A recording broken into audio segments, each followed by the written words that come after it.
This is Lake Ianthe in Westland. We've got 3 choppers working today, and as you can see, this is the highway, and we're often told that this is only happening in rugged terrain area.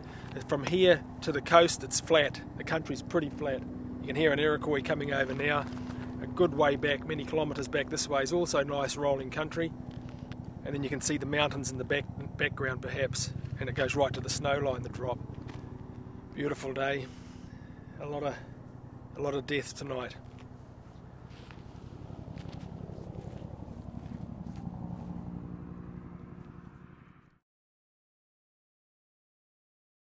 We're in Westland National Park down here. It's Lake Ianthe area, and the baits are actually fairly sparse in this area, we notice, although in saying that there's 3 baits right here. Now it doesn't matter how sparse the baits are because the animals still find them. They're very strong. You can actually smell the cinnamon when you get close to them.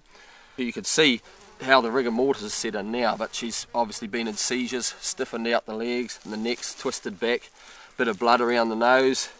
Not very nice at all. Remembering of course that in New Zealand it's actually illegal to poison deer with 1080.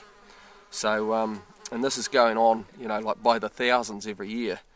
So it's not a good thing. We just noticed something which we didn't actually look for before, but the eye is all red. It's like totally bloodshot where it should be white and pure.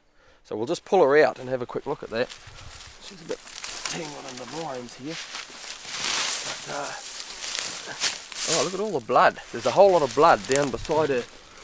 Oh, and you can see the eye here. If I can try and kind of, I don't know if you can pick that up. Just a sec, yeah, keep going. So you see all the redness in here? Look at that. Not focusing there, just a sec, oh yeah. See all this blood around here? Yeah. It just shouldn't be there like that at all. That should be nice and pure white. It's almost like it's bulged as well.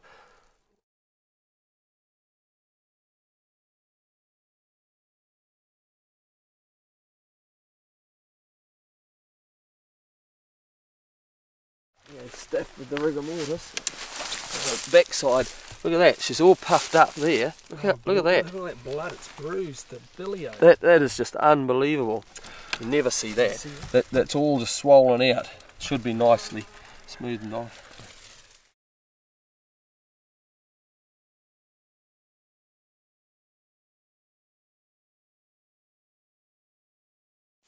Okay, we're going to do a quick autopsy on it just to see what's going on inside, because by the look of the eyes and the blood coming out the face, it's not going to be pretty. But we just want to have a little bit of an investigation, so we'll do that now. We're just dragging it into the shade because the sun's moving fairly fast and we're getting that patchy light, so it's a bit more consistent in the shady area. See this area around the udder, you might say, it's all full of blood. I've never seen anything like that before. So there's a lot of pressure being going on inside, obviously. As we can tell from the rear end, it's just so forced out there. All of this area through here is skin, so that should be just pure white. Now we've got blood. This is just full of blood. So obviously it appears that all the blood vessels throughout the body have just been kind of exploding. Wow. There's just so much pressure going on. Sure, what it looks like.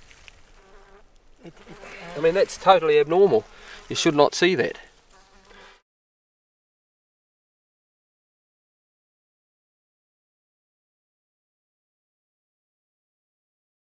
You can hear the chopper. Can you hear it? Well, just the Iroquois going, still working down the south. Yep. And we've got a chopper. What time's our chopper coming? Our chopper's due about in about 2 hours' time, I think. So we better get a move on with this. We still want to see if we find anything else. Looks like there's blood in there. What is that, Sean? That's in the bladder, so that's full of urine. The lungs look like they're all puffed and full of blood. They should be nice and pure and just sort of light coloured, but you can see the darkness all around here. It's like it's really been forced full of blood. Okay.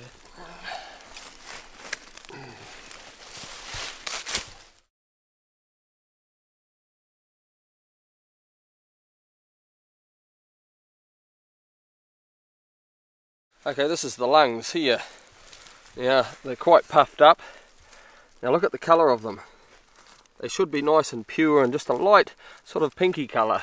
But here you can see there's just blood totally all through them. They absolutely look frightful. Look at that. How anybody can possibly think But this stuff is humane is absolutely beyond me. I mean, the torment that this thing's gone through must be horrendous. The lungs are normally just a pure sort of pink, aren't they? Just a nice light sort of pinky. Look, once again, I've never seen lungs look like that. Even bullet damage, I haven't seen them look quite like that, which is it's sort of remarkable. The whole thing is remarkable. I've never seen ever in, say, 3,000 gutted deer anything that looks remotely like that.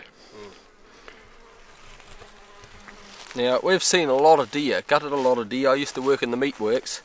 Now, to see the lungs look like that is, I mean, that's, what do you say about that? And they talk about this stuff as though it's humane.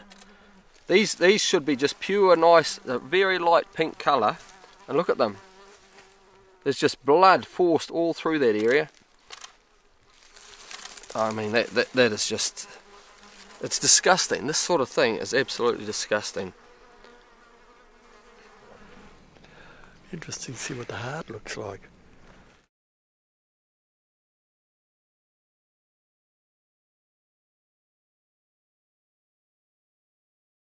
Okay, that doesn't look normal. There you go. That's like all the blood vessels have been forced. I don't know how to explain this. It's just, there must be so much pressure going on inside. The heart, instead of having the nice pure veins sticking out of a nice sort of fairly pale looking pure healthy heart, it's just, everything is just so red, it's just full of blood. So what have we got so far? We've got, where's the damage appearing? The most damage that we can see there is in the lungs, and that will be why when we find these deer, you see all that frothy blood and foaminess coming out of the mouth, nose. It's because the lungs are just getting filled up with blood. And also that rear end. Out the rear end, well obviously we've got blood getting in the urine here, so that's probably why we see blood. And but we've got all of this area here, so it just appears that all the blood vessels are getting burst throughout the body. It must be like the eyes, for instance, we've got blood all through the eyes. So it's just sort of, there must be an extraordinary pressure going on inside. Internal hemorrhaging. Yep.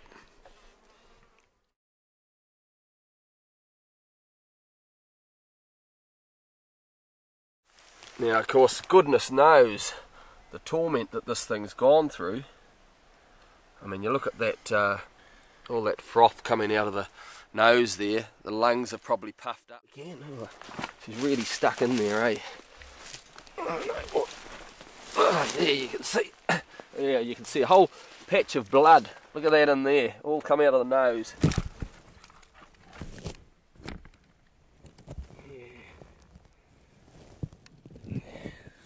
Pull around a bit more, thing.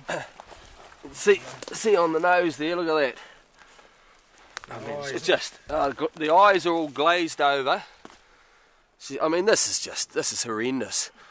Totally unnecessary. And to treat these animals like this, you know, you're lost for words, really. What do they estimate? 20? Well, they estimate a kill of about 20,000 deer a year. I mean, who estimates that? They do. Through the use of aerial 1080 poison. From what we've seen, the kill in some of these areas is probably 90% of the deer. Because, I mean, you go through afterwards and you're lucky to find a live one anywhere. But, no, it's a disgrace.